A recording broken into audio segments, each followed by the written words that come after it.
Hey guys, welcome to Home Sweet Homeschool. If you're new here, my name is Ashley and I'm a homeschooling mom to one. And in today's video, we're going to talk about Gather Round Homeschool's Entrepreneurship unit.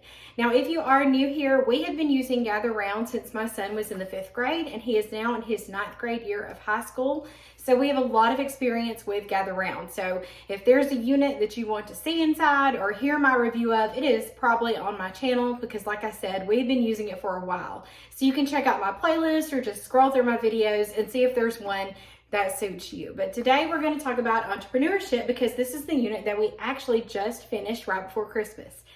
So I'm going to be honest.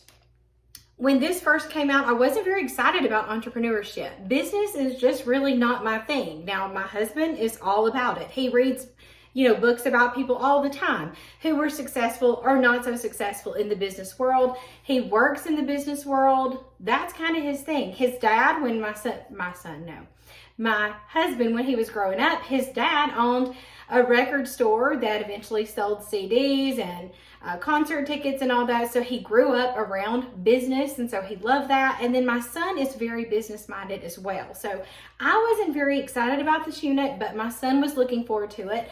And I thought it would be a nice change from what we were doing to do this at Christmas time. And so if I wanted to just give my overall opinion of it right at the get-go, I would say this has become our favorite unit. Now, we have always said since we started years ago that North American Birds was our favorite unit. I love the simplicity of it. It was the first one we ever did. We love that unit. But entrepreneurship has now taken the spot as our most favorite unit. We enjoyed every day. My son looked forward to every day. He wanted to know who we were learning about. He liked hearing the story and he liked to guess who it was before we got to the end of the story about each person. So this is now our favorite unit. So if you're thinking this may not be for you, just give it a try. We really, really liked it.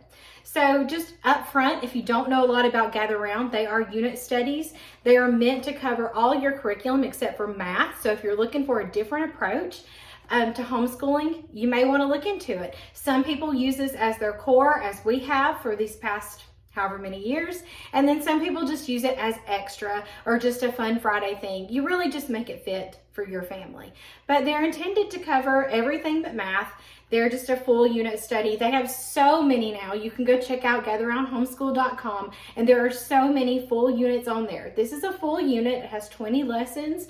And so you'll read a lesson. We do it 4 days a week, but people use it very differently in their home. Some do it every day of the week. Some do it twice a week. But for us, we do it 4 days a week until we get it finished. And we do 1 lesson a day.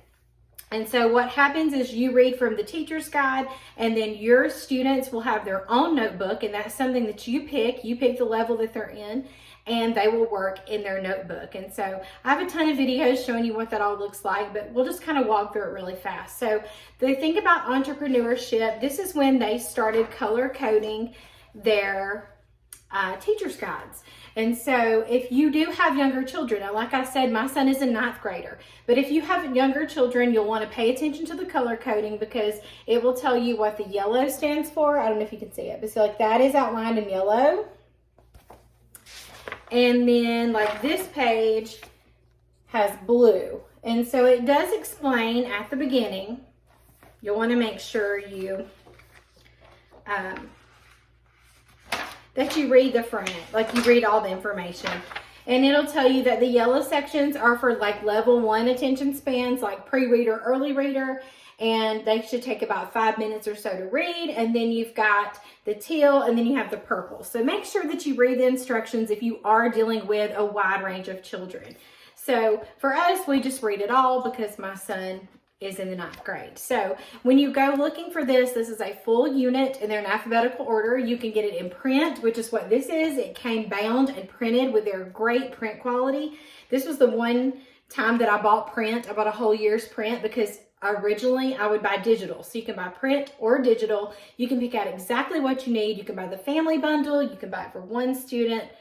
Whatever you need, there's tons of options. But this is how it comes printed. It's really glossy. The print quality is amazing when you order it from them.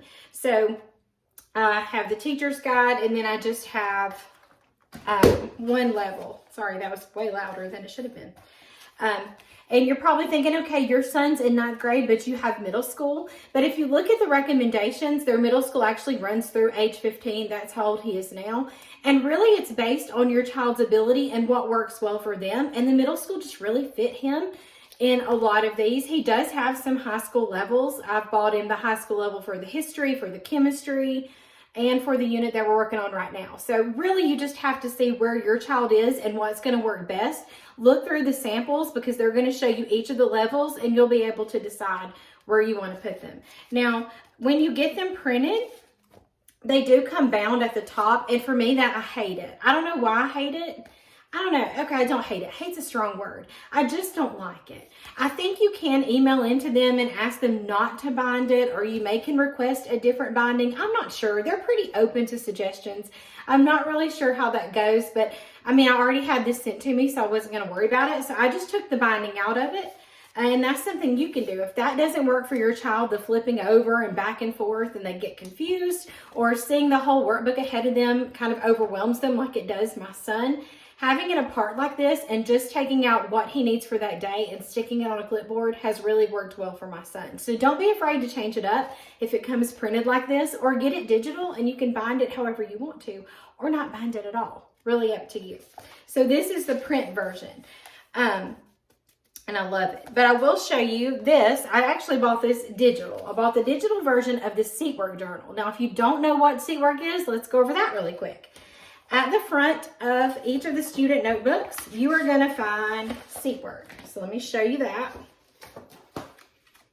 There is 1 page of Seatwork front and back for every week, okay? And people are very confused as to what to do with this. And so I actually made a video, and I will link it below, on the many varieties of ways that you can use the Seatwork. Now, sometimes we don't utilize this at all. We just do the unit and we skip all this entirely. But in that video, if you want to check that out, that'll give you a variety of ways that you can use Seatwork. So a lot of people they weren't sure about how to use the Seatwork in some of these units. So they came up with a Seatwork journal. So this is the Seatwork journal for entrepreneurship. You also get those by levels. You can get them in print form or in digital. You can also get them in manuscript or cursive. So my priority when my son is doing the Seatwork is spelling and copy work and vocabulary. So I'm not worried about him writing in cursive. That to me is handwriting. But if you do want to do that, if your kids prefer that or you want them to learn that too, you could get this in cursive, but I always get it in manuscript, or I have so far. And when you do this, this just kind of takes that Seatwork that's in your student notebook and breaks it down for you day by day. So there's no question of how to use the Seatwork. So I love the Seatwork journals. I mean, I think it's really just preference. So you do have your copy work, you have your spelling, you have your vocabulary, and then there's extra grammar in here. Now, yes, there's grammar still in the unit itself, in the student notebook, but this is some extra grammar in case you want your kids to be doing grammar every day. This is a way to get it. There's a place to talk about like current events also if you want to do that. So I highly recommend the Seatwork journals. I love them. My son kind of does it. He'll like do it independently before we get started. So that's something you could think about. So those are things you can order. Now, before we get into anything else, please make sure that you're using the Gather Round Homeschool app. It is full of so much information. I actually have a video about how to use the app too, but they have revamped it. And it's so much easier to use. Not that it was hard, but it's a lot easier to use now. And so what you'll do is you'll join the app and you can go on and find the exact unit that you're doing. And you can click on resources. And the resources are listed by lesson. So you'll find videos or websites. So many ideas. And then there's also a chat room that goes along with the unit. So you can share in real time what your family's doing with the unit, or you can see what other families have been doing with the unit. And so I love their app. Another thing you're going to find on their app are their planning pages, their book list for the unit. If you're looking for things for your kids to read while you're doing the unit, the book list is a great place to start. None of them are required. They're just suggested books that you might want to read along with this unit. And I'll show you what I have. We actually did not read anything to go with this unit. Usually we do, but it was Christmas. We kind of took a break from reading. But the books that I had picked were Who Was Milton Bradley? I think there's so many Who Was books that would work for the entrepreneurship unit, but I already had this one on hand. And I had downloaded this Milton Bradley unit study from Peanut Butter Fish Lessons. If you've never checked them out, that's a great place to get some free unit studies. There's some paid unit studies and a ton of free ones, and this would go perfectly with that book. I also had Lone Boy and the Donut King, but like I said, we didn't get to any of these, so I'll probably just donate these to Goodwill. That's where I bought them from. And I think these would be fun reads after I checked out what they were about. I thought they'd be fun to read, but honestly, we didn't get to it. So it's okay if you don't read a book to go along with your unit. It doesn't have to match. Like, it's okay. So check out the book list. And another thing that's on there that I absolutely love is the scope and sequence. So if you have to turn in to someone what you're covering for the year, or you just want to make sure that things are being covered, the scope and sequence is a great place to start because it is broken down by subject and by level. And so I was interested in what science was actually covered in the entrepreneurship unit because that sounds very business-like. And so there's a lot of history in there, and I knew a lot of business would be covered, but what kind of science would be covered? So you just go to whatever level, so that's the middle school, and this breaks it down by lesson exactly what you're covering. So if you want to know before you purchase a unit, the app's a great place to find the scope and sequence for the entire unit so you can see exactly what's covered. So I like having those, and like I said, those are on the app. You can reach it by desktop if you don't have like a device to pull the app up on, but I highly suggest the app. So let's talk about entrepreneurship.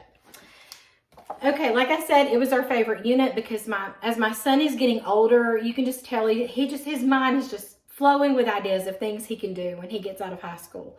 You know, that promise and excitement that comes from, getting older. And so he has thought about, he loves to write, he loves to make comics, and that's kind of where he is right now. He's just learned all there is to know about the comic business. You can ask him anything about it. He knows it. And so he's like, this might help me if I ever want to start my own comic business. And so this was perfect because the interest was high and he was here for it. He showed up every day ready to go. So I went over the table of contents last time, but you're going to cover things like what is an entrepreneur? What are some qualities of an entrepreneur? It all starts with a problem, identifying a business opportunity, knowing your market, how important that is, your business, but how do you get the money to do all that? Because kids just don't realize it takes a lot of money to do things. Starting a business, creating an online presence, now you need people, pricing, protecting your ideas, growing pains, titles, and chain of commands, because that's really just how the business flows. You've got to have a chain of commands. And so these are things that kids don't really think about, but you need, anybody that starts a business needs to think about these things. Creating a business plan, setting the tone, legal stuff, money, meet the customer, research and development, and then success. So we hit on all of those things, and I'll show you some of it and we'll talk about it. There is a recitation passage. We just made sure we read this a few times throughout. This is a part of the copy work, so your kids are going to get plenty of experience with that.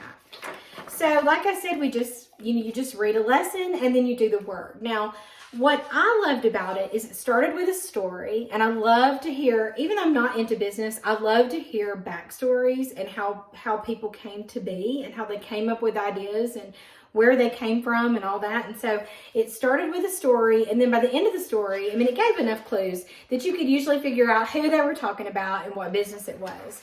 But I love that it talked about what an entrepreneur was and what are some qualities of an entrepreneur, and having your child kind of pick out some of the ones that describe them. And I love that. I love anything positive like that.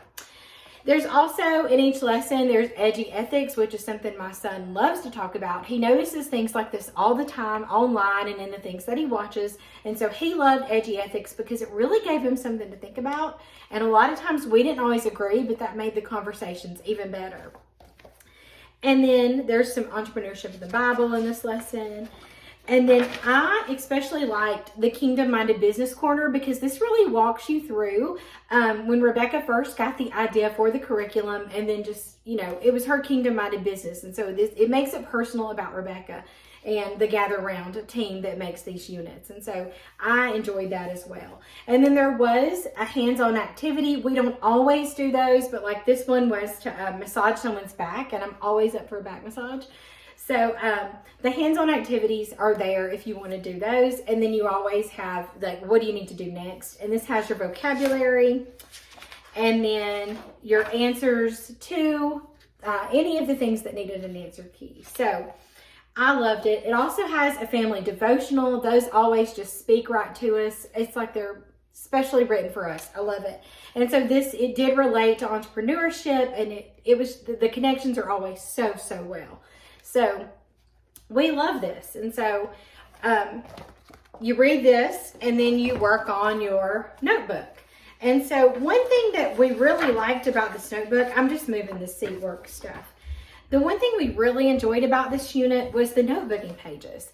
This unit felt very personal to the child. It really took their ideas and how they felt about themselves and really made them look at themselves and think about them and reflect on themselves. And so I think that's why my son really enjoyed it, because a lot of times the notebooking page is, you're listening to what's being read in the teacher's guide and you're having to write down facts and things or fill in a map or whatever it may be. But in this one, it wasn't like that at all. So like this first one, you put your name on there and then you write the entrepreneurial traits I have, big dreams and ideas, skills I'd like to develop. And then you have where you reflect on a passage in the Bible, and then you have an ethics check. So whatever the edgy ethics was about, it's here and it gives you a space to reflect. And so I love that about it.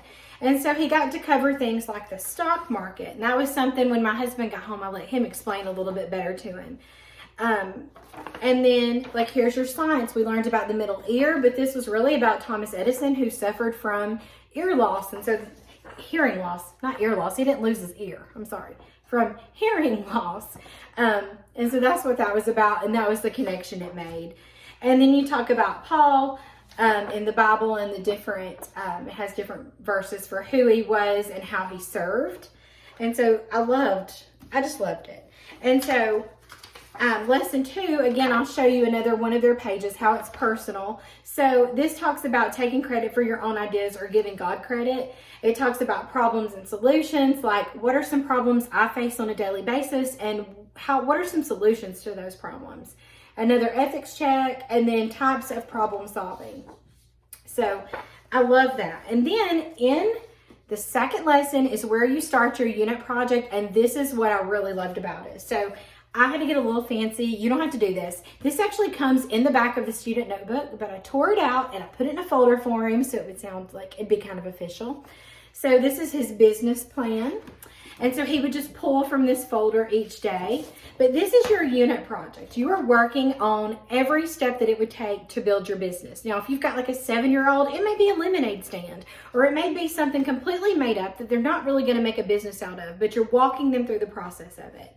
So on the first page, you're identifying a problem in your home, in your community, in your church, or other problem.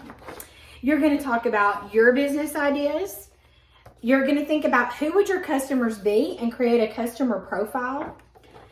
Competition analysis. So like for my son, of course, there's huge companies like Marvel and DC and Image Comics that make comics already. So thinking about who his biggest competition was. Then you have your business model. So we learned about retail, multi-level marketing, subscriptions, and services. And so which one do you think would work best for you? And then how do you actually pay for it? So the funding of it, that was one of the lessons. And it'll even tell you during the lesson to go to your unit plan and start working on this unit project. It'll tell you that inside the teacher's guide. So you do get to stop and come work on this before you even finish reading. Then you have starting your business. So are you going to have a sole proprietorship, a partnership, or a corporation? Which one would you choose and why? Your online presence. So it does talk about social media, creating a logo, all those things. And you do get, that's a part of the art, is designing a logo and maybe a business card. Like you get to use Canva. Like those are skills that I use all the time, and it was great to introduce those to him. Hiring people. So what would you look for in a person and what would you ask them before you hired them? Isn't that a great question? To really think about what kind of people do you want working for you? And then you had price analysis. That was very eye-opening to see overhead cost and how much you could make. And then you do have a business plan, and he had to really sit and think about this and work on this for quite a while. So I really like that. So this just covered like company description, products and services, your market analysis, strategies and organization. We also talked about an organizational chart, like who's in charge of each department, who do these people work under, who do they answer to. And that kind of had to be explained to him, like chain of command, because he doesn't have that experience. Then we talked about work environment. So what are your values, your code of conduct, how will you recognize people, communication, team building. This talks about needing a lawyer and how important that is. You also talk about a financial report, and working with numbers really puts things into perspective for people. And then we talked about customer service, which you see it all the time online where people are wanting to speak to managers and, you know, seeing all that and seeing how you should handle it. We always point it out when things are handled very well when we're out and about in public. So I like that. And then you have some research and development where you talk about advertising and user experience. So that was, I think, an amazing asset to this unit, is having this business plan. I think that it really took what was in the teacher's guide and made it real life and brought it to life for him, and he loved it. Now, I don't know how this would work for a younger kid or a kid who maybe they don't want to start their own business. Like, I always wanted to be a teacher, so I don't know that that this would have been the best thing for me, but I think that no matter if you want to start a business or not, the lessons that are learned throughout entrepreneurship about hard work and perseverance and creativity and integrity and all those qualities, self-motivating and responsible and persistent, those are things that we just want to embody anyway, no matter what career path we take. But it was great to hear the stories, to let my son see that success is not just, you don't just wake up successful, that there is hard work, and that your first try is not always the successful, and that you may hear a ton of no's before you get your first yes. And so hearing these different people who are a success, I mean, we talked about Hershey, we talked about Elon Musk, we talked about the guy who came up with IKEA and his story. I can't remember his name, but we talked about him. A guy that made lobster. He is like, that's not around us, so I've never eaten at it. It's a lobster franchise. We live in the South where we're not eating fresh seafood right now in Georgia. But yeah, there were so many people that we learned about, the creator of Airbnb and how that came about, and how a lot of these people just started in their garage, and what they started with is not what they ended up being successful with. And so hearing those stories was so great for him, because a lot of times kids just think that things are just so easy. They see these influencers online and they just think life is so easy. And really, it's a hard work, and it's making mistakes, and it's just keep trying, and you may fail, but to keep going, because you're going to get that yes, you know, eventually things will work out. And if not, you know, you take a different direction. And so that is what I loved about this unit. So inspiring. We learned a ton of history about so many different businesses. I mean, you're touching on so many different people in here. I mean, I can't even remember. I mean, yeah, there's this, we talked about Subway, of course, like Facebook, Amazon, Tesla. We talked about the VR, you know, if your kids love Oculus and are into VR, we talk about the creator of VR. So many interesting people, so many interesting stories. I definitely recommend you trying out this unit. Like I said, this was our favorite unit. We loved it. I think he learned so much. We were sad to see it end. Very sad to see it end, but we're looking forward to the unit that we're doing now, which is life skills. So this was great. So I highly recommend you try this out. Give it a look if you haven't checked out Gather Round. Go check them out. Look at their website. Look through the sample pages. You can check out my flip through. If you have any questions about entrepreneurship, let me know. Leave them down in the comments. And as always, thank you so much for watching.